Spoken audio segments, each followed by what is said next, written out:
સુરતમાં અસામાજિક તત્વોનો આતંક ફરી સામે આવ્યો છે। વરાછામાં લાભેશ્વર આંબાવાડી પાસે અસામાજિક તત્વોએ મચાવેલો આતંક સીસીટીવીમાં કેદ થયો છે। સુરતમાં વારંવાર અસામાજિક તત્વો આતંક મચાવી પોલીસને ચેલેન્જ આપી રહ્યા હોય તેમ લાગી રહ્યું છે। ત્યારે સુરતના લાભેશ્વર આંબાવાડી પાસે અસામાજિક તત્વોએ મચાવેલો આતંક સીસીટીવીમાં કેદ થયો છે। લાભેશ્વર પોલીસ ચોકી નજીક જ સામાન્ય બોલાચાલી બાદ અસામાજિક તત્વો દ્વારા બે રિક્ષા અને એક ઇકો કારમાં તોડફોડ કરી હતી, જે સમગ્ર ઘટના સીસીટીવીમાં કેદ થઈ હોય। અસામાજિક તત્વોએ મચાવેલા આતંકને લઈ સ્થાનિકોમાં ડરનો માહોલ જોવા મળ્યો હતો। હાલ તો બનાવને લઈ વરાછા પોલીસે ગુનો નોંધી તપાસ હાથ ધરી છે।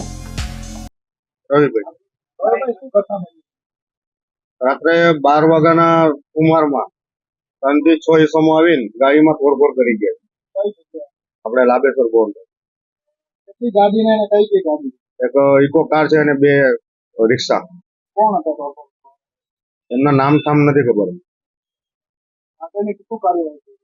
આગળની કાર્યવાહીમાં અમે પીસીઆર1 ને કોલ કરેલો 100 નંબર ઉપર।